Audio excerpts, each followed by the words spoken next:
Hello, yes, say good morning, a good afternoon, or a good evening to you, however you may be listening and wherever you may be listening. This is the latest edition of the Baldwin Sports Media NFL podcast coming to you at the conclusion of week 7 of the 2024 NFL season. We certainly are trundling along through the weeks, aren't we? And I'm pretty sure before you know it, it's going to be Thanksgiving, then it's going to be Christmas, and the playoffs will soon be here.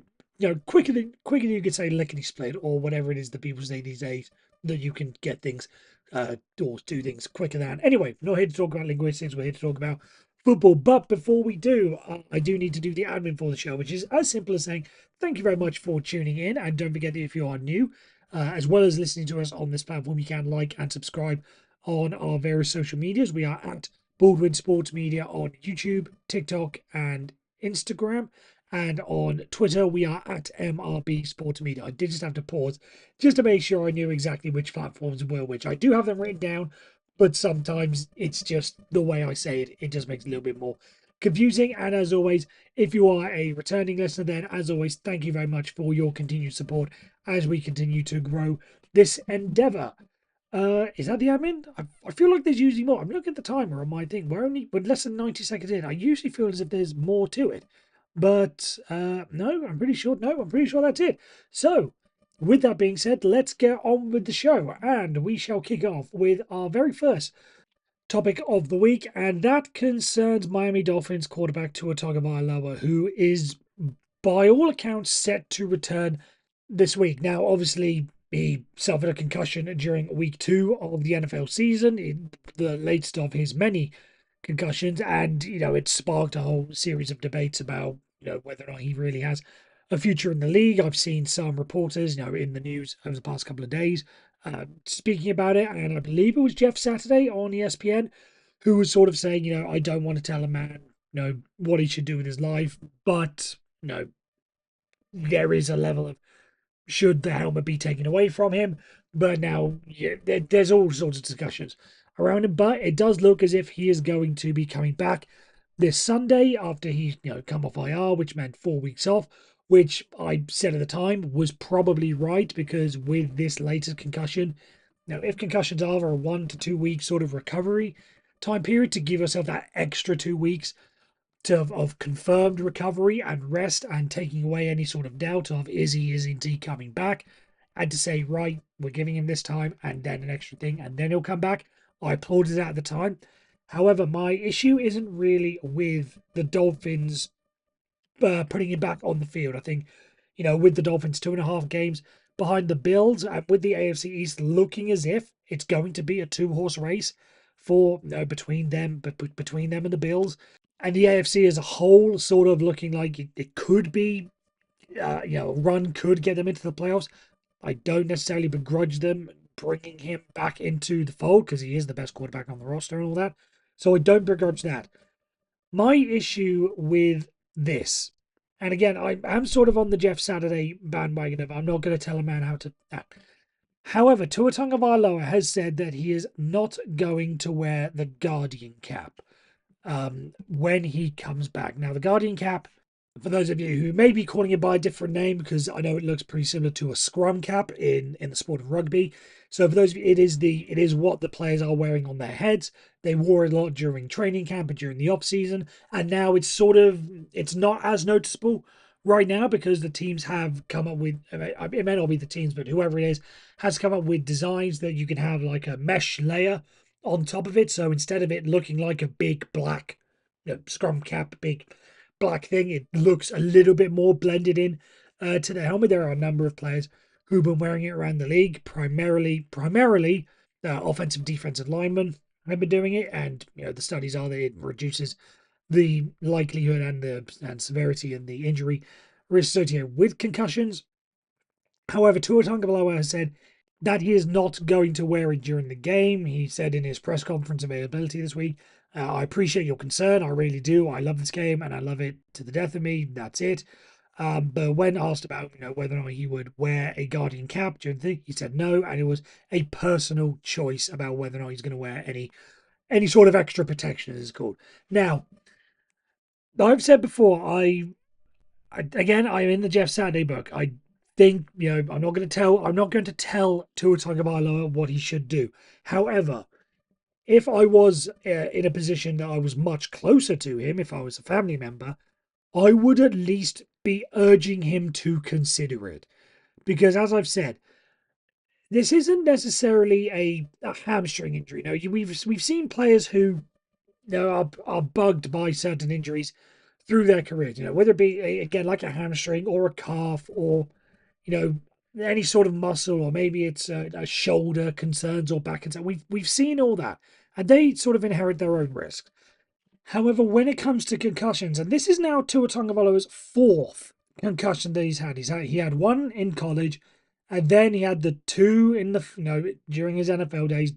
Two of them in back-to-back games. The second one was incredibly concerning in that primetime game. I believe it was Monday night against the Cincinnati Bengals, where it basically forced the NFL to change their concussion policy, and now he has had a fourth.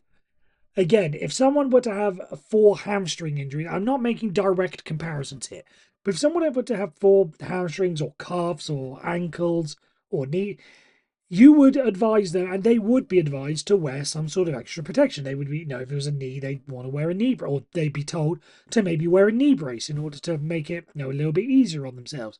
If it was a shoulder, they'd probably have, extra strapping on there. All these sorts of things, they would be told to.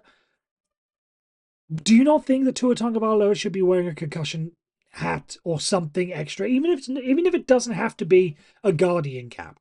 If it's not an extra layer of padding within his helmet to make him more protected against these sort of things. Again, given the way the NFL has gone with their policies in regards to concussions and CTE, which some may make the argument that it's gone too far, and I think there are some things that are going a bit too far when it comes to their handling on it. But on a general level, they have been more concerned, and they are ramping up the safety protocols when it comes to concussions. I think this is an instance where the NFL should at least have the authority, or someone in the NFL, or maybe the Miami Dolphins, or maybe his doctors, or someone should have the authority to say, right, no, this isn't happening. You're not going out on the field without an extra layer to you. Again, whether that is a Guardian cap or whether that's something within the helmet that we can't see. I just think this is something that is, I don't want to say it, but I do fear that it is going to come back to bite him at some point. What happens when he gets his fifth concussion? Because I mean, we're probably all thinking about it. When you know he is concussion prone now, much as again, I don't want to directly compare it to other injuries, but in that situation, you would say, oh, he's injury prone because of his hamstrings or his ankle or his calves or whatever. Now he is prone to concussions, and if it takes the fifth for us to say, right, someone's got it is. You feel like it's going to happen, and you want to do something to prevent it, because Tua Tagovailoa is a great player. He is the best quarterback since the Dolphins have had since Dan Marino. I don't know if it was last year or 2 years ago, but there was serious consideration for him to be MVP when you look at what he was doing with the likes, with the likes of Tyreek Hill and Jalen Waddle in that backfield. So there is certainly capabilities for him to have a lot of success, and we want him to do well. But he has to be protected for his own good. Like, again, I don't want to pressure him on it, but something like this just makes me think that someone somewhere should be looking out for his looking out for his best interest, and forcing him to do something. Because you don't know what's coming down the line, but you imagine it's probably going to come down the line, and what's the reaction going to be if the next one is, again, I dare to say it, but it's possible. What if that's the final hit that he takes? And it's something that could have been avoided with technology that's readily available. Again, if this had been 2 years ago when the Guardian caps first came in and the data wasn't fully in yet, then I'd say fine. But the data is in. They help. They reduce concussions. They reduce the trauma. They reduce the impact. It's just common sense at this point, I think, and it does worry me that he's just not gonna do it, and he's gonna come back, and again, it could be something very, very serious. So again, I wish him well. I wish he doesn't have a concussion again. But with an attitude like this, you are just waiting for the next one to come along. And there's no real easy way to move on to our second topic, but that's what we've got to do, and we shall do exactly that. And this next one concerns the situation surrounding Brock Purdy and the San Francisco 49ers. Now, this isn't necessarily just Brock Purdy on his own. This is more of a look into the decision that the San Francisco 49ers have to make moving forward and the Brock Purdy situation that sort of surrounds it now. The San Francisco 49ers are going through a bit of a crisis. I don't want to overstate it, but I think a crisis is a pretty fair way to describe what is going on with the 49ers at the moment on the offensive side of the ball. Because we have, the obvious issue is obviously the one down with Christian McCaffrey. And we discussed that in the past, but everyone knows that's been a bit of an issue. Looks like he's coming back soon, but it has hampered them to an extent. Now you've got Deebo Samuel, who was hospitalized with pneumonia in the past couple of days, and that's on top of him also being limited in the past couple of days with his wrist injury. Ricky Pearsall, we've discussed their situation before, I'm sure, with with his off-season incident and how that impacted them. Let's see who else. I'm just looking at the injury list, and it's quite a long one. Juwan Jennings, another star wide receiver. Jordan Mason, the guy who came in to replace Christian McCaffrey. Let's just say that the 49ers offense is battered and bruised, to say the least. And I think this is a good thing for the 49ers in the long run, because now it gives them a true test of what they can see and what they can do with Brock Purdy. Because that has been the conversation surrounding Brock Purdy since he first properly came out into the NFL. Was okay, he's a game manager, but he's got he can make the system work because of the weapons that he has at his disposal with McCaffrey, with Deebo Samuel, with George Kittle, with Trent Williams on the offensive line blocking him, and so on and so forth. And there is maybe some belief that being around him and the numbers and the success he's been able to have might conflate the numbers. So he'll be able to see, no, he's a successful quarterback. And then when it comes up for his contract renewal, which will be very, very soon, next year is the final year of his contract. And the way things like to move in the NFL is, you go into your final year, players like to be going into their final year of their contract with something in place so they don't end up as free agents at the end of it. So you would believe that his contract would be negotiated next summer. However, now, as I say, this gives them a chance to see, right, what can you really do? Without these weapons, without this, all-star cast on the offense around you, what can you do for us? Because it's all well and good when, all the players are there. But when they're not, can you step up and be that franchise quarterback that we would, in theory, pay you to be?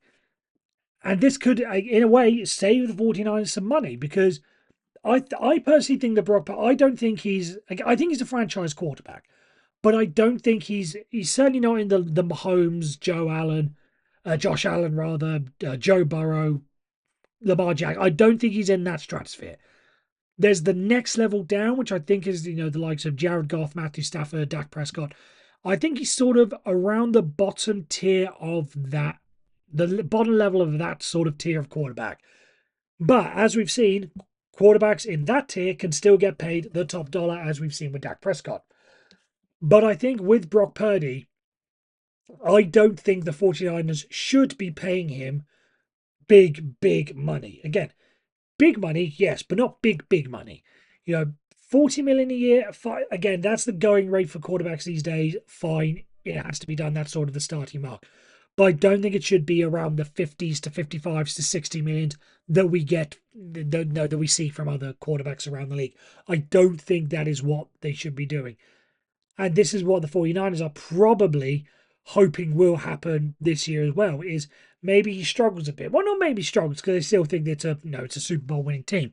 But if he's putting up mediocre numbers, not superstar numbers, then there is the chance that, they can say, right, this is what your true value is. You need the other players to make your career a success. We'll sign those other players. We'll sign the star wide receivers and tight ends because players have got to retire at some point and what have you. We'll sign all those players. We just need you to be a B plus quarterback to make everything click together.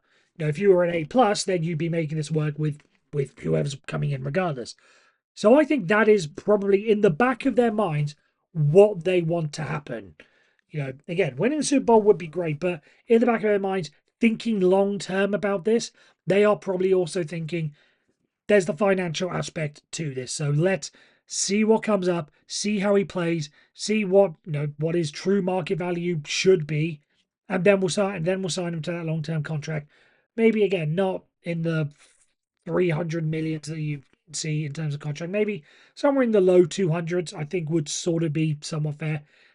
5 years, 40 million a year. I think again that's roughly what a reasonable quarterback payment should be, especially someone like Brock Purdy. So that's what I think is probably in the San Francisco 49ers minds right about now.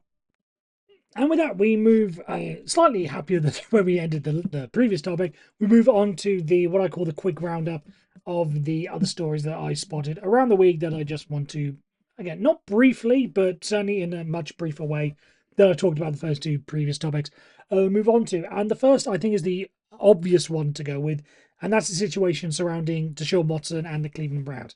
Now, I don't want to get too deep into it, but DeShaun Watson out for the rest of the season with his injury. What that means for the Cleveland Browns going forward, I've sort of spoken about. Again, in a sense, this gives them a chance to at least breathe, see what the other quarterback options are, and then maybe if something comes up with the court case or court cases and further allegations, maybe they are given a chance to get out of it. But that's not the main point. What I want to talk about is the Browns fans and their reactions to what has transpired.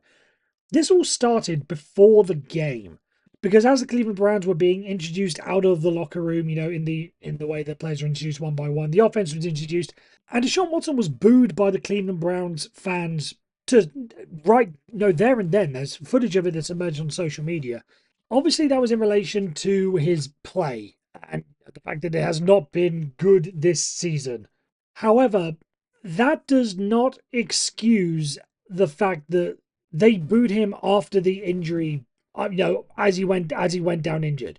Again, I think this sort of speaks to the level of or lack of class that the Cleveland Browns fans have. That in that moment when their quarterback was, lying on the ground, injured with what's appeared, what has emerged as an Achilles injury, end of the season.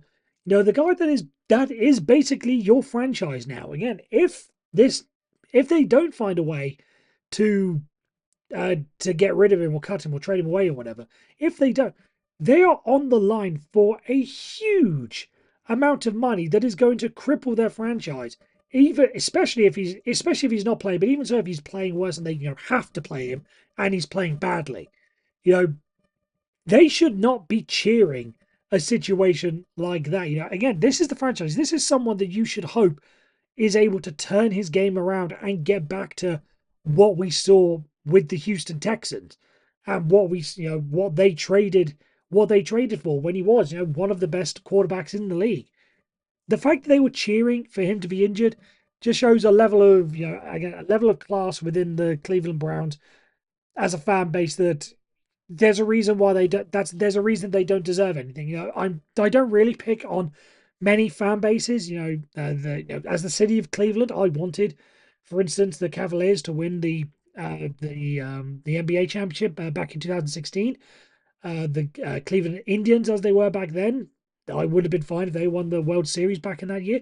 I wanted them to win the World Series this year as the Cleveland Guardians, just because I think the Cleveland fan base, Cleveland as a sports city has been a bit down in its luck for a while. But the Cleveland Browns don't deserve anything. If that's the way you're going to act to your own player being injured, we're going to talk about the Steelers and the sort of indifference in a bit, but to see them cheering him injured in that situation is just a level of a lack of class that is just totally inunderstandable. I don't know what the word, incomprehensible. That's the word I'm looking for.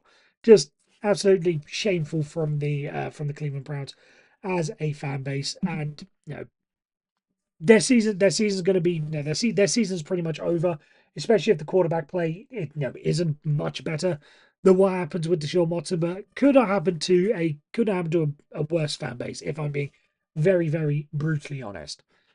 Right, give me a chance to catch my breath. And oh, this is ironic. Moving on to the next topic, and that is the Pittsburgh Steelers quarterback situation, which finally got which finally got a change, and a way for us to discuss something new on it this week, as Russell Wilson finally made his first start, beating the New York Jets and Aaron Rodgers on Sunday Night Football. Now, I do want to again preface, just based on what we previously know, what was in the previous segment, the fact that Russell Wilson was booed by some of the Steelers fans in the first couple of no after the first couple of drives when he did not look quite at his best, which again I think, given that it was performance based and the fact that there was some sort of controversy surrounding whether or not he should be starting, and the whole Justin Fields and the fact that Justin Fields has played well, and the topics that I've been sort of talking about the past couple of weeks. You shouldn't lose your starting spot because of an injury, but Justin Fields has been playing well. Again, I'm not totally justifying what Steelers fans did by booing him in the stadium, but it's certainly not on a. It's certainly on a much. There's a lot more gravitas to it and meaning behind it than cheering an injured player on your own team. So let's just go with that. But what I will say is it kind of puts the Pittsburgh Steelers in the perfect situation, because what I was saying about Brock Purdy, and it gives the 49ers a chance to see what they have with Brock Purdy. Now the Pittsburgh Steelers, now they've seen what they got with Justin Fields, and now they've seen what they got with Russell Wilson. A bit rusty to start with, but was brilliant after, basically the second quarter onwards, was exactly what the Pittsburgh Steelers are paying him $1 million for, and the Broncos are paying the rest of it for. Perfect. Perfect to see it like that. But what I will say is it gives them the perfect situation, because you can make the argument they have the best quarterback room in the NFL right now. Because if Russell Wilson plays like that, and again, there will be peaks and troughs, and he will get much tougher opponents. It's going to be a bit different when he plays the AFC North teams, for instance, and it gets into December and cold weather and what that does to games, yada, yada, yada. But if he plays roughly around that, or if he averages playing like that, again, he'll play worse, he'll play better. But if he averages playing like that, that is pretty good. That is a pretty good performance, and that's a pretty good level. And then if Justin Fields keeps playing the way he did, is there really a better 1-2 punch in the NFL right now when it comes to the quarterback room? I don't think so. Can anyone name me a better backup quarterback? Based on what we've seen in the first few weeks, can anyone name me a better backup quarterback than Justin Fields? I don't think you can.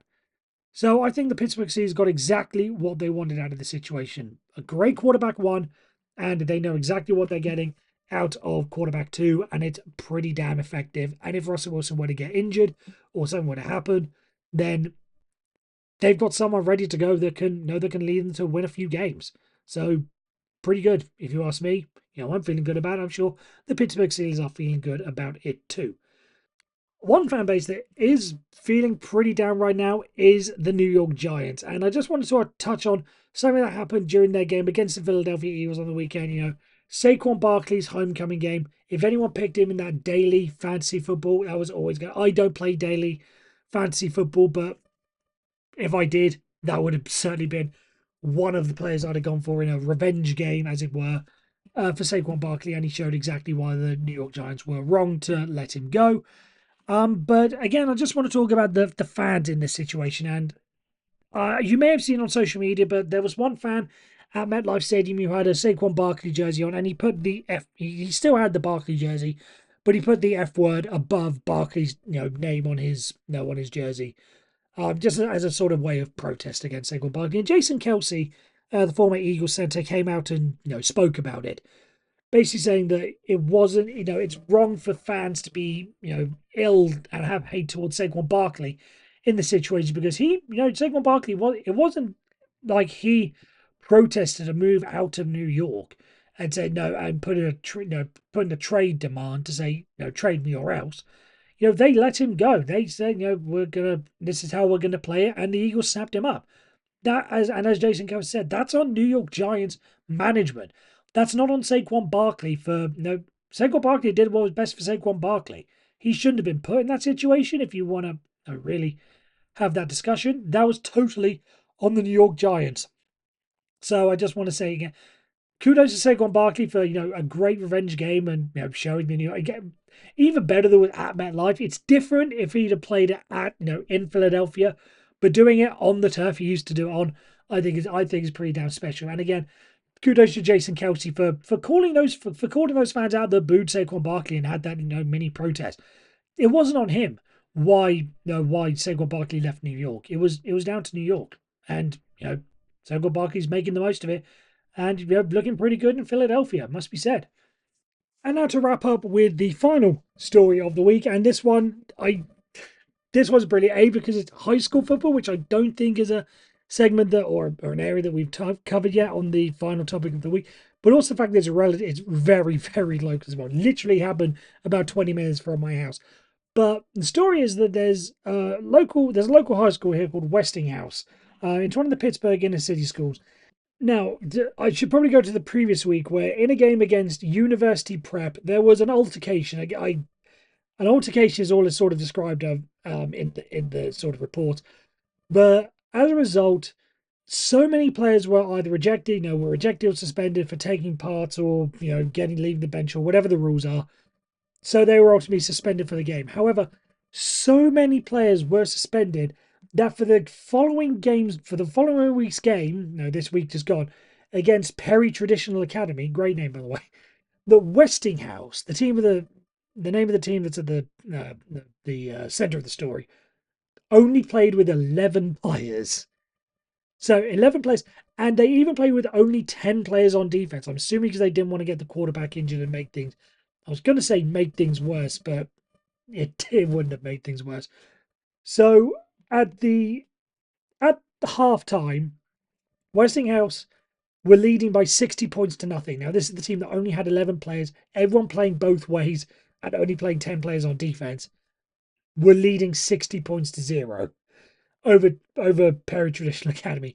And when the teams came out for the second half, basically, I don't know if it was the refs or the two coaches or whatever, basically said, we're just not going to do it. I don't know why they didn't submit some sort of mercy rule in this and just call the game there, but they said, we're going to do 2 6-minute quarters running clocks. So basically just get out of there within the next 15 minutes.